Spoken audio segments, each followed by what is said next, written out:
अस्सलाम वालेकुम, मैं हूं डॉक्टर इरफान अहमद। आप सबको खुशामदीद। इस वीडियो में मेरे साथ एक बड़ी बाहिम्मत नर्स हैं। 12 साल की उम्र में रोड साइड एक्सीडेंट होता है, मोटर बाइक से गिरती हैं, उनकी लेफ़्ट फीमर का फ्रैक्चर हो जाता है।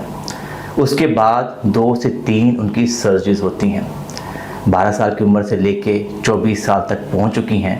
और इस बाहिम्मत बच्ची का जब मेरे पास पहुंची हैं, आज वो हमारे पास आई थी कि मेरा लिम्प है, चलते हुए डगमगाती हूँ, थोड़ा सा बेहतर नहीं चल पाती, तो मुझे बताएं कि मैं क्या करूँ। आप इस वीडियो को देखें। एक तो हम उस बच्ची की स्टोरी सुनेंगे कि वो इन 12 सालों में कितनी हिम्मत से इस प्रॉब्लम को फेस कर रही हैं।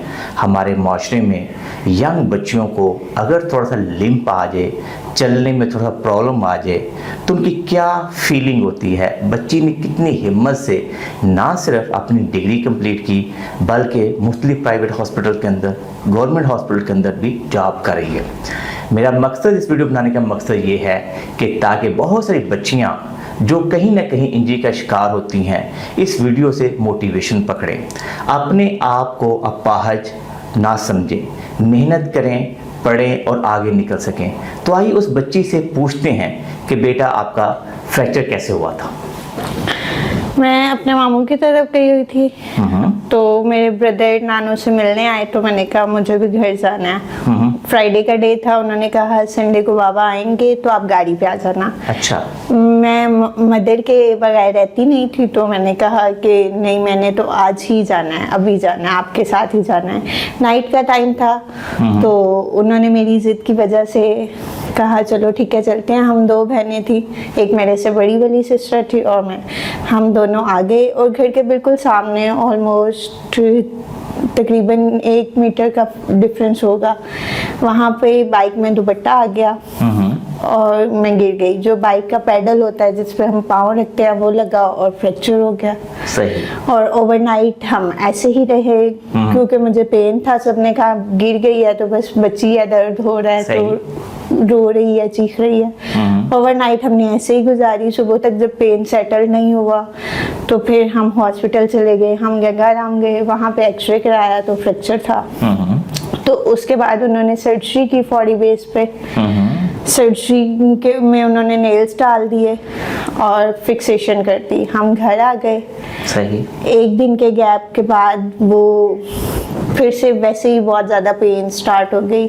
हम लोग वापस हॉस्पिटल गए तो पूछा कि मतलब अब दोबारा एक्सरे किया तो उन्होंने कहा जो नेल्स हैं वो अपनी जगह से डिसलोकेट हो गए हैं और वो इन्फेक्टेड भी हो गए हैं, दोबारा सर्जरी करनी पड़ेगी। 1 दिन के गैप से उन्होंने दोबारा सर्जरी की और प्लास्टर लगा दिया। 6 मंथ के लिए प्लास्टर लगा रहा। लेफ्ट वाली लेग पे कंप्लीट प्लास्टर था और राइट वाली पे हाफ नी तक प्लास्टर लगा रहा।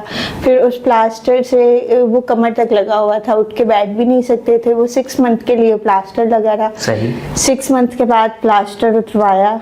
जब उन्होंने कहा कि आहिस्ता आहिस्ता वॉक स्टार्ट करें, वॉकर से वॉक स्टार्ट की, तब भी लिम्प आना स्टार्ट हो गया था। जब डॉक्टर से दोबारा कंसल्ट किया तो उन्होंने कहा ग्रोइंग एज है, इट विल बी फाइन, ये ठीक हो जाएगा। ठीक है। तो वो ठीक नहीं हुआ, ख़राब होता गया, चलते रहे। जैसे मैं स्टडी भी करती थी तो वो सारा काम उसमें वो मज़ीद ख़राब हो गया और जो फीमर का हेड है वो भी बिल्कुल फ्लैट हो गया। सही। उसका एंगल बहुत ज़्यादा डिस्टर्ब हो गया था, उठने बैठने में पेन होती थी। फिर मैंने नर्सिंग स्टार्ट कर दी। मुझे थोड़ा सा पहले यहाँ बताओ बेटा कि साफ ज़रा कि आप लगातार पेन के साथ थी, लिम्प भी था, तो छोटी उम्र में साफ कि जब स्कूल बंदा जाता है लिम्प के साथ तो बच्चियां मजाक उड़ाती थी आपका? बहुत सारी बच्चियां मजाक उड़ाती थी, क्लास फेलोज भी मजाक बनाती थी कि ऐसे चल रहे हो। मतलब आपके लिए एक पेनफुल है और दूसरों के लिए वो एक इंजॉयमेंट की चीज़ है। वो लोग वैसे मिमिक्री करके, कॉपी करके वो लोग उस पर लाफ करते थे, हंसते थे, वो उनके लिए एक इंजॉयमेंट थी। लेकिन जिसको प्रॉब्लम होता है वो हर्ट होता है उससे, और मैं भी हर्ट होती थी। जो आपकी फेवर भी करती होंगी कि भाई कोई मसला नहीं है।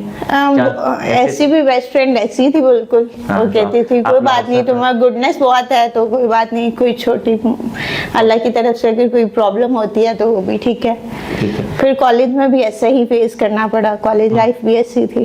सही।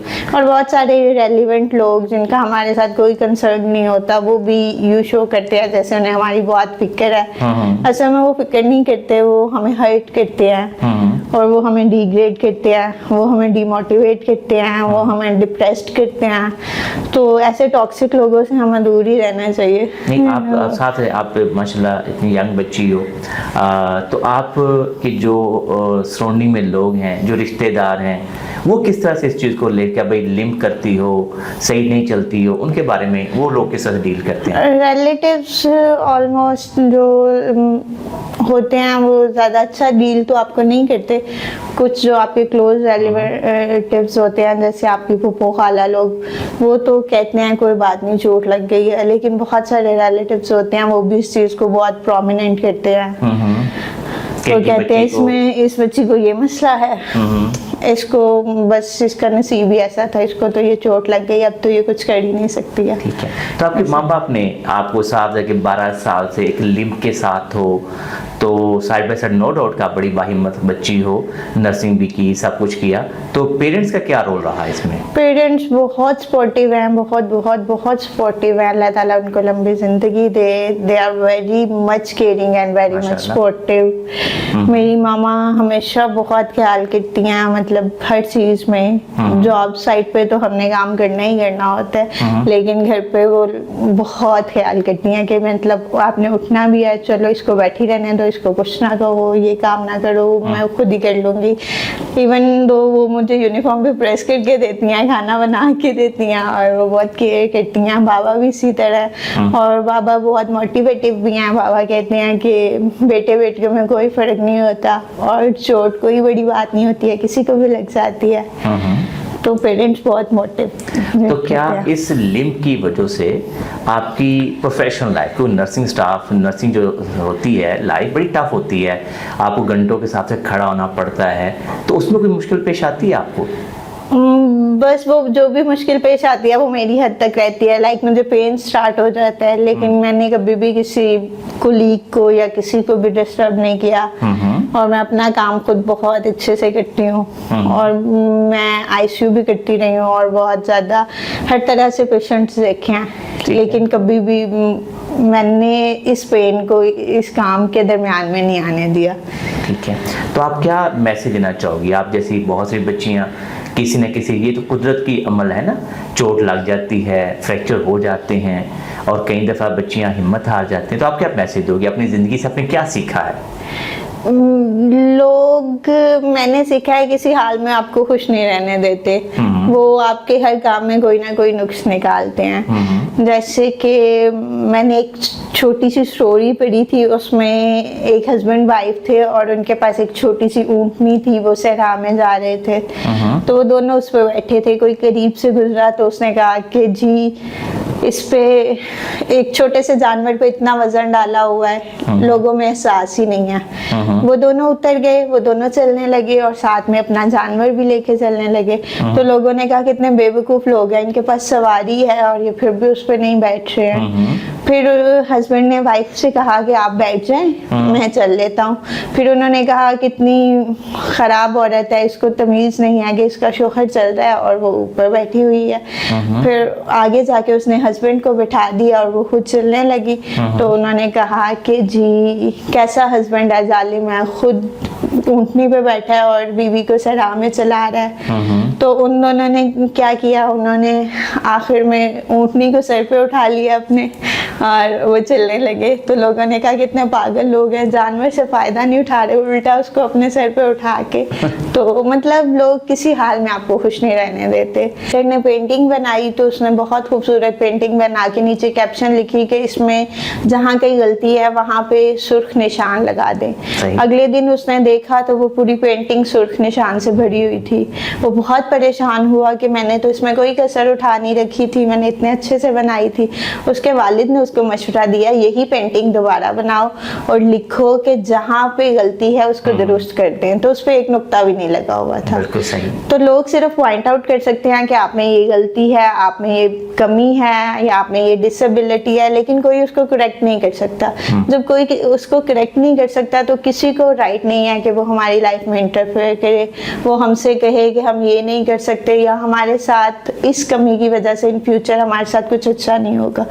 जैसे बहुत सारे लोग, शायद मैं लड़की हूँ तो ये कहते हैं कि आपके रिश्ते में बहुत प्रॉब्लम होगा और आप आगे मैरिड लाइफ में आपको बहुत सारे इश्यूज होंगे, ससुराल अच्छा नहीं होता, ये वो।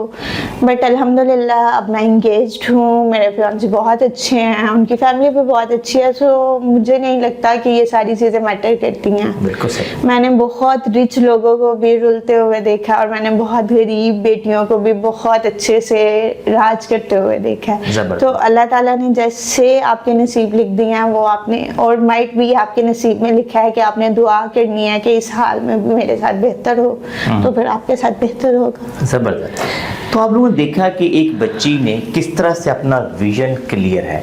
इम्पोर्टेंट चीज़ क्या है कि लाइफ के अंदर आपका विजन क्लियर होना चाहिए। आप छोटी सी स्टोरी से मैसेज लेके अपनी ज़िंदगी की डायरेक्शन को सीधा कर सकते हैं। आप ये ध्यान रखिए कि बीइंग ए फ्यूचर पे हमने पोलियो ज़दा ख़वातीन को देखा है, 70-80 साल पे होती हैं, पोलियो के साथ रहती हैं, बड़ी ज़बरदस्त माएँ होती हैं, बड़ी ज़बरदस्त उनकी फैमिली लाइफ होती है। जो इस बच्ची के साथ मसला है वो बहुत छोटा सा है। ये फ्रैक्चर हम रोड साइड एक्सीडेंट के अंदर किसी को भी हो सकता है, तो कभी किसी का मजाक मत उड़ाएं। अल्लाह ताला ज़ात ने इंसान को मुख्तलिफ तरीके से आजमाता है। मैं उम्मीद करता हूँ कि वीडियो के नेक्स्ट पार्ट के अंदर मैं इस बच्ची की जो वर्जिशें दूंगा, जो टिप्स बताऊंगा, इंशाल्लाह उससे इसका लिम्फ बेहतर हो जाएगा। और आप इस सबक से, इस स्टोरी से ज़रूर सीखें कि हमें एक अच्छी हेल्दी लाइफ कैसे गुजारनी चाहिए। वीडियो के इस पार्ट में हम आपको बताएंगे कि अगर आपकी लेग शॉर्ट होती है तो उसको कैसे आइडेंटिफाई किया जाता है और उसके बाद क्या गाइडलाइन दी जाती हैं ताकि आपकी वॉक बेहतर हो सके। तो ये दिन में कि लेग शॉर्ट को आइडेंटिफाई करने के लिए या पहचानने के लिए सबसे आसान तरीक़ाकार होता है कि पेशेंट को हम कहते हैं सीधा लेट जाए। जब वो सीधा लेटता है तो हम उसके पाँव को देखते हैं। आप ये देखेंगे कि बच्ची की जो राइट लेग है, राइट फुट अब नीचे मेरी तरफ है और जबकि लेफ्ट जो शॉर्ट है। सेकेंड हमारे पास आसान तरीक़ेकार होता है कि हम बोन के जो पार्ट है उसको चेक करते हैं। यहाँ पे एक बोन का प्रोमिनेंट पार्ट होता है, उसको देखते हैं और दूसरे बोन के प्रोमिनेंट पार्ट को मिलाते हैं। फिर आपस में हम यूँ पाँव को मिला देते हैं और फिर ये चेक करते हैं कितना फासला है। तो रफली इस बच्ची के केस में 1 इंच की लेग शॉर्ट नहीं है, लेग छोटी है।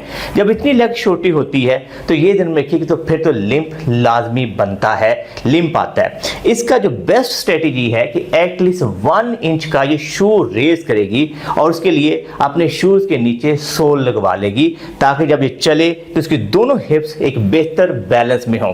तो ये बहुत सिंपल और आसान अप्रोच है कि शू रेज करके आप अपनी वॉक को ठीक कर सकते हैं।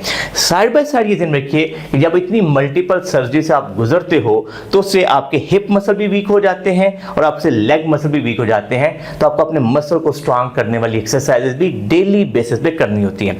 तो सबसे पहली एक्सरसाइज बेटा आपने जो करनी है वो घुटने को नीचे प्रेस करना है और 5 से 6 सेकंड का होल्ड करना है ताकि आपका फ्रंट मसल एक्टिवेट हो जाए। 10/2 रेपिटेशन के साथ दिन में 2 दफ़ा ज़रूर करना है। फिर अपने पाँव आप तरफ खींचना है, घुटने को नीचे दबाना है, टांग को सीधा ऊपर उठाना है, उठा के रखो बेटा, और 5 से 6 सेकंड का आपने होल्ड करना है। ये हमारी नंबर 2 एक्सरसाइज होगी, ठीक है। तो आपने मेक श्योर करना है कि जब ये एक्सरसाइज करें तो आपके मसल के ऊपर स्ट्रेस पड़ रहा हो, मसल एक्टिवेट हो रहे हैं। फिर आपने नंबर 3 एक्सरसाइज करनी है कि इस टांग को आपने बेंड कर लेना है, इस टांग को भी बेंड कर लेना है, ठीक है। और फिर आपने हिप मसल को, जो ग्लूट्स हैं, उनको स्ट्रांग करने वाली एक्सरसाइज करनी है। अपनी कमर उठाओ बेटा, आराम से उठाओ और उठा के रखो और वहाँ पे जाके 5 तक गिनना है, ठीक है।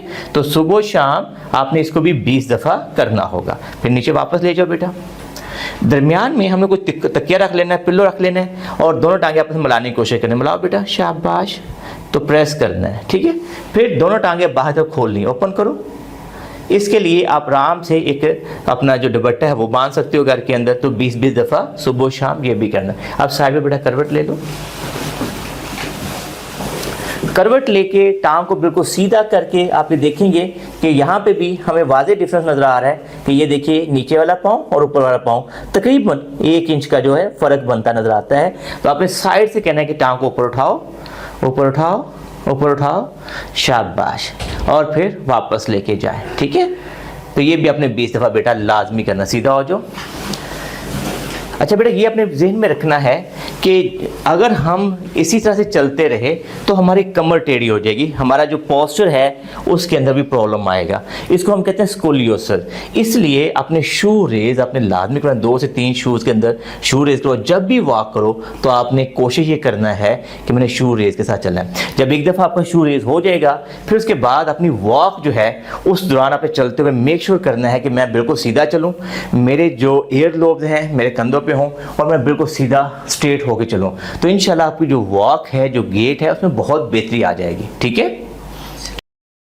मैं उम्मीद करता हूं कि इस बच्ची की स्टोरी से ना सिर्फ आपको ये समझने में मदद मिलेगी कि लिम्ब को कैसे ठीक किया जा सकता है, कैसी वर्जिशें करनी चाहिए, बल्कि इसकी मोटिवेशन स्टोरी से बहुत सारी बच्चियों को एक डायरेक्शन मिलेगी कि वो भी मेहनत करके ज़िंदगी में बेहतर मुकाम हासिल कर सकती हैं। मैं उम्मीद करता हूँ कि आपको हमारी वीडियो पसंद आई होगी। अगर आपको ये वीडियो पसंद आई है तो इसको लाइक और शेयर कीजिए, हमारे चैनल को सब्सक्राइब कीजिए और बेल आइकन को जरूर क्लिक कीजिए ताकि आप हमारी नई वीडियोज़ के बारे में गाही हो। अल्लाह हम सबका हामी और नासर हो। अल्लाह हाफिज़।